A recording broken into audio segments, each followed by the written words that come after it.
Hello and welcome back to the channel. This episode we'll be doing our first lot of Premier League predictions. I'm joined again by the man, the myth, the legend, at the home of football, Sincil Bank, Aeron Nix. Pleasure for you to join me again. It's always the home of football indeed. It's the home of terrible League One football, but we should be staying up. So I'm a happy bunny. And we got crew who are last of the season, but nobody wants to hear me talk about lower league football. And nobody cares about that. All the roadmen have rocked up, mate, for the Easter weekend. I don't want to hear about Premier League football, and we may as well predict the FA Cup semis as well, because they're this weekend as well.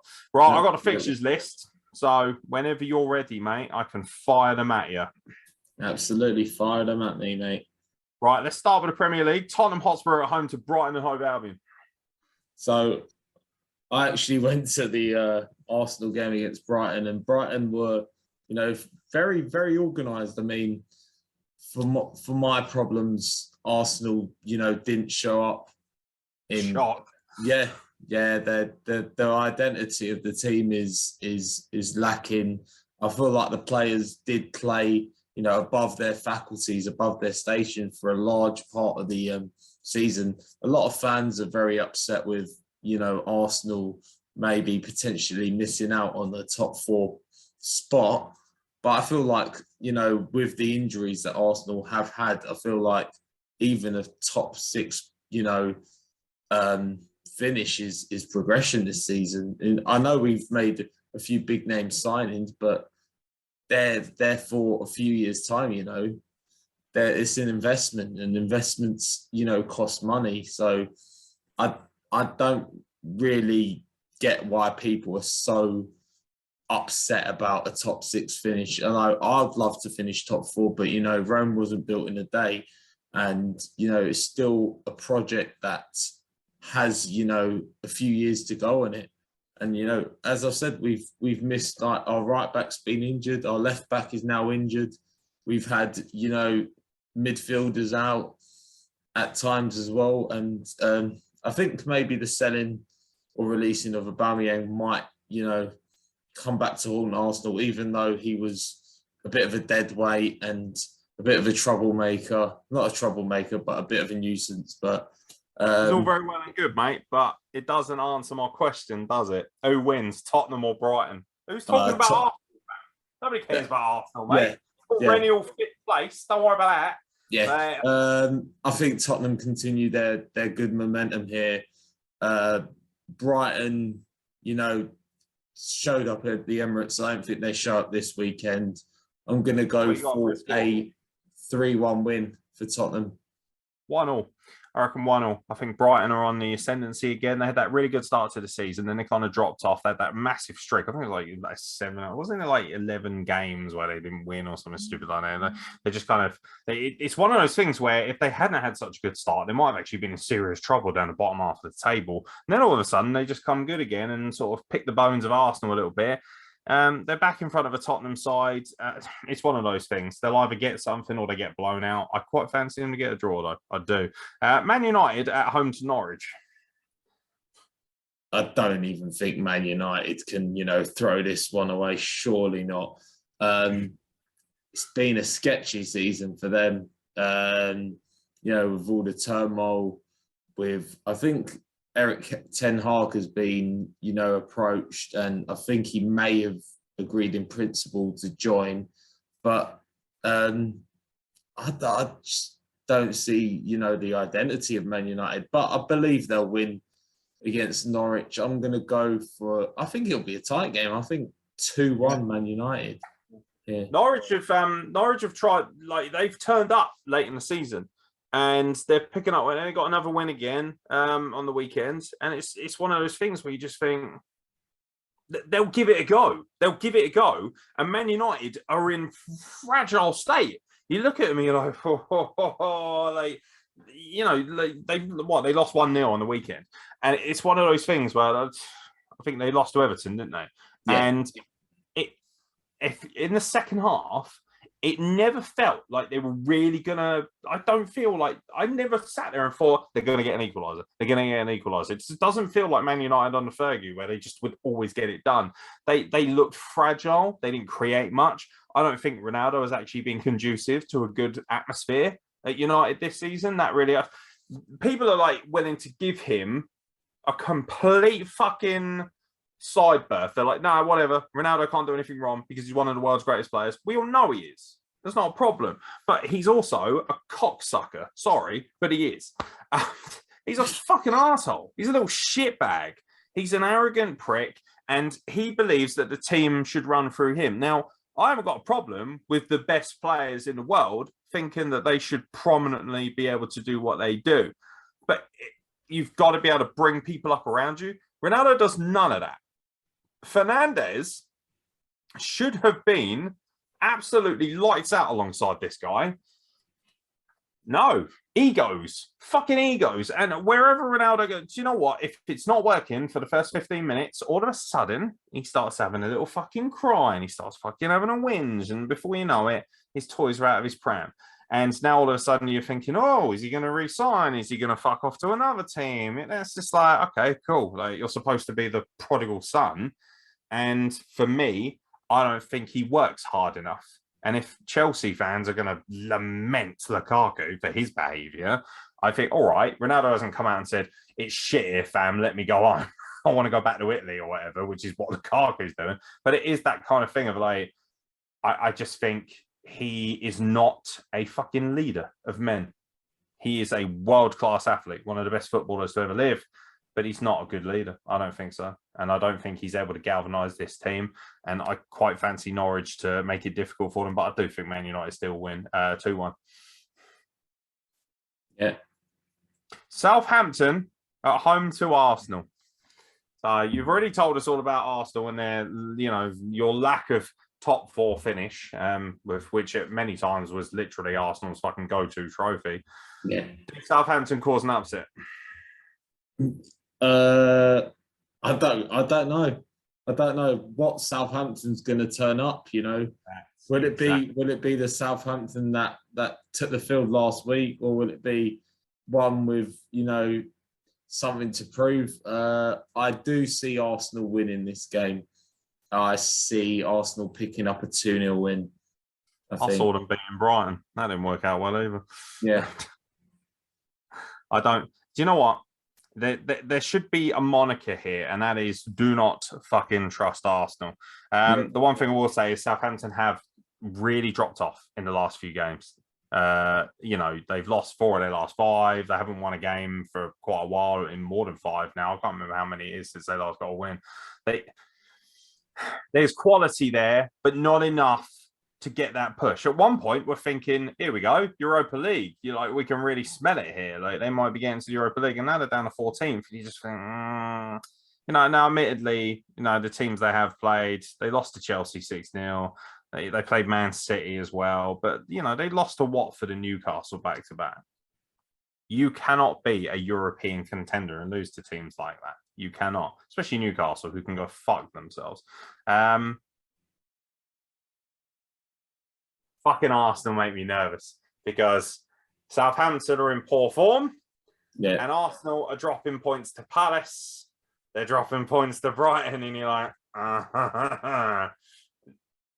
if I'm a betting man, there's a couple of quid going on a cheeky little win for Southampton.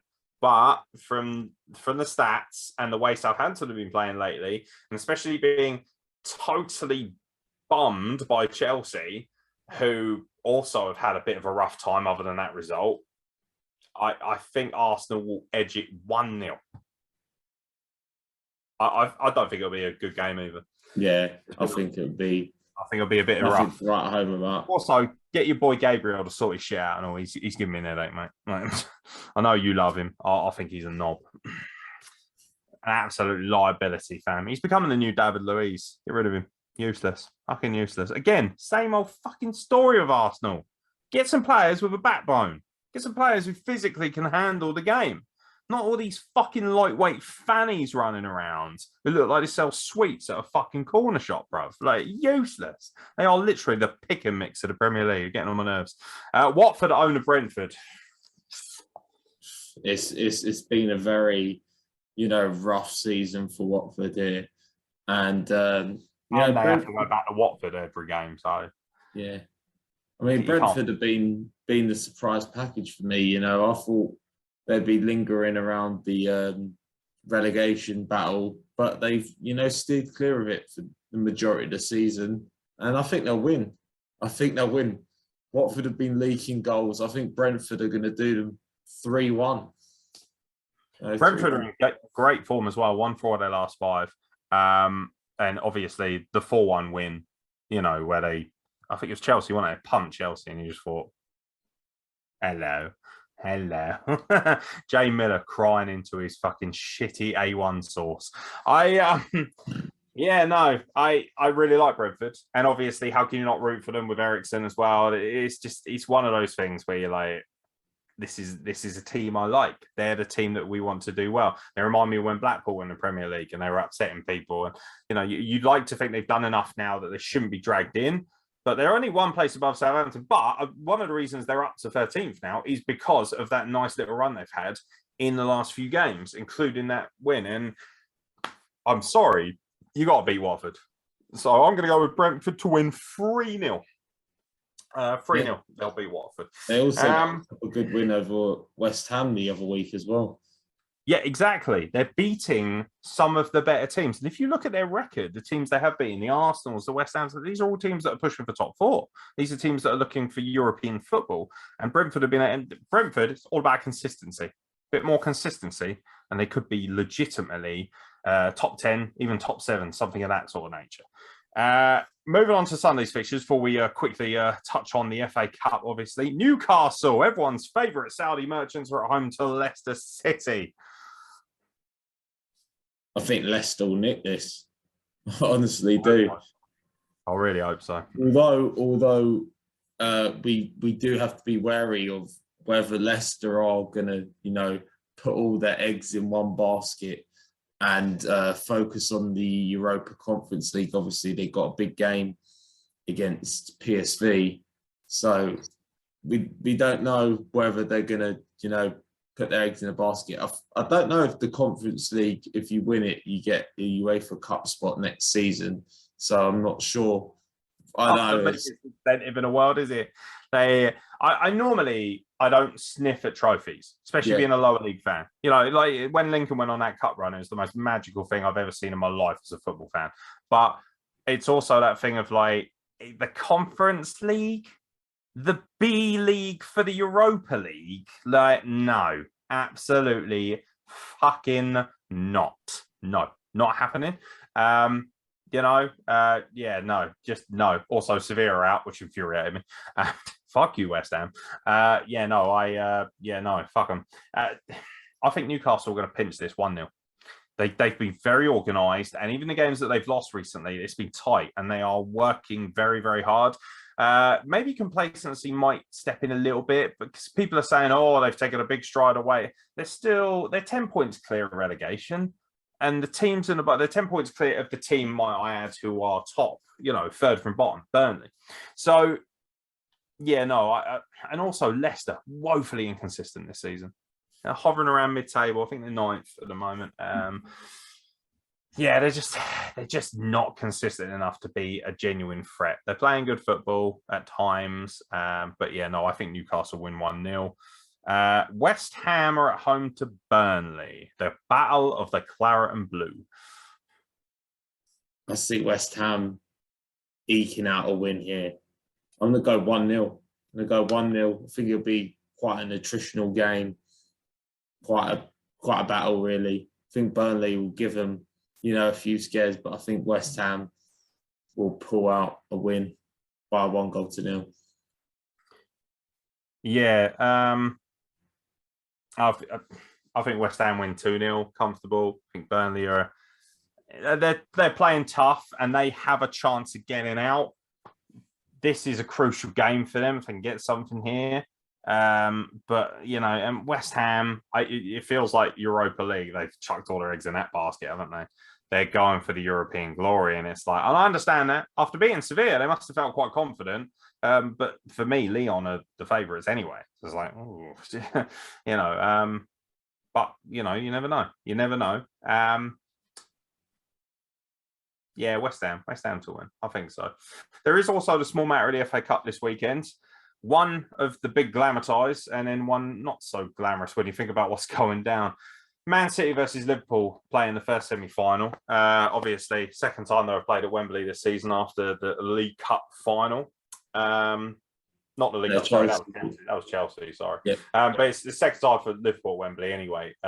This time they're playing Man City. Man City obviously searching for a large amount of silverware this season. For always, when teams are on all fronts, there's always something where you think, you're going to trip somewhere. Is this where Man City trip? I don't think so.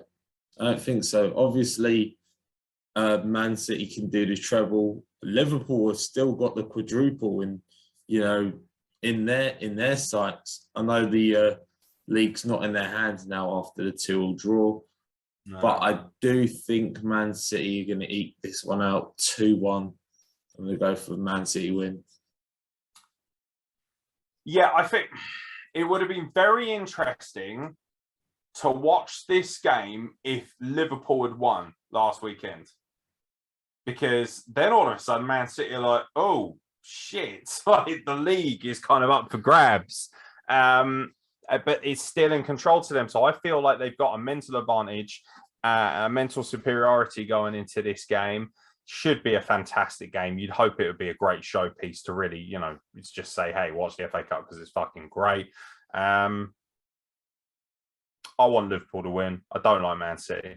I just don't. I find them a little bit insufferable, actually. I think they're a bit arrogant as well. Obviously, supporting a smaller football team, I'm not going to support. I know Liverpool are a big team as well, but obviously being half Egyptian as well, Mo Salah is my boy. And I'd like to see them do well. So, and like you say, Liverpool still going on all fronts. How awesome would it be to be in with a shout of a quadruple at the end of the season? That'd be really sick. They have, for what it's worth, the experience of winning at Wembley this season and winning a trophy as well, albeit on the world's most ridiculous penalty shootout I've ever seen. And there's been quite a few of them that have been up for fucking that award over the last year or so. Man City 2-1. I agree with you. I think Man City just eke it out. I think it's going to be a very physical, very personal game. I think it's going to be quite nasty. In the other semi-final, Chelsea versus Crystal Palace. Now, Palace, to be fair, have been the real surprise package for a lot of people this season. They're playing some really attractive football, which is not like Palace at all. They're playing organised. They're strong. They fucking ran Arsenal off the park in the first half. They can run you off. They can do. Yeah. Can they get at Chelsea when they're kind of ripe for the picking with everything going on? I think they can. It's the question really is, can they take their chances in this game, and can they, use the momentum they've got over the last few weeks to beat Chelsea? Chelsea have had a torrid time. Obviously, just got knocked out of the Champions League. Brave effort against Real Madrid, who have looked really good, over the last few weeks. I think Chelsea are going to edge this one as well. I think Crystal Palace are going to run them, very, very close here. But I think Chelsea go through 3-1. I think they take the lead. Crystal Palace peg them back. They then retake the lead and then add one late on while Crystal Palace push for the equaliser. I think that Chelsea will just have too much for Crystal Palace. I think Chelsea will win on penalties. I think it'll be very tight. I think it'll be extraordinarily tight. That's how Vieira will have Palace set up in many ways. But they will hit fast with the counter-attack. And they would have seen weaknesses in Chelsea. Now, obviously, being exploited by Real Madrid is very different from being exploited by Crystal Palace, especially with Benzema and the form he's in. That's ridiculous. But it is one of those games where you just look at it and think, like, you know, this could be. I mean, this is pretty much Chelsea's season, isn't it? Right? This is their season. They've got to win the FA Cup. They've got to win the FA Cup because they're not winning fuck all else. So it's like. You know, they could have had a domestic cup double and people would be like, oh, what a shitty season. And instead they're like the other end of it, looking down a barrel of nothing with obviously all the bullshit looming and everything going on with selling the side and all this kind of stuff and getting knocked out of the Champions League, which, you know, people acting like, oh, they're in turmoil. Yeah, they lost to Real Madrid. Like, come on. It's Real fucking Madrid. Relax. You know, like if they lost to Southampton, then I'd be like, oh, hello, something's going on there. But they thrashed them 6-0. Crystal Palace have the capabilities to get a result here. Wouldn't surprise me, but I think Chelsea is going to be a Chelsea-Man City final. And I tell you what, wouldn't surprise me if Man City run Chelsea over in the final. It feels like a statement game. With the season Chelsea have had, it would not surprise me if it ends with that kind of almost storybook kind of image of them just getting like their heads filled in the final. And I know if my mate Danny watches this, he'll be furious because he's a Chelsea season ticket holder, or at least he's a diehard Chelsea fan, not that much. He goes to a lot of the games anyway. So if you are watching this, Danny, sorry, bro. But yeah, no, Chelsea to win. And we'll see how they do. They need to galvanise themselves. They need to kind of feel like they're the underdogs. I know they're not, but they could maybe use this to their advantage to push through. And obviously, if you were going to draw somebody in the FA Cup, you'd probably want to play Palace if you were looking at those 4 teams or the other 3. Yeah. But I wouldn't discredit them. I would not discredit them. Absolutely. So, as I said, thanks, guys, for watching. Don't forget to like and subscribe and leave your comments down below. Leave your predictions for this week's Premier League action and we'll join you in the next one.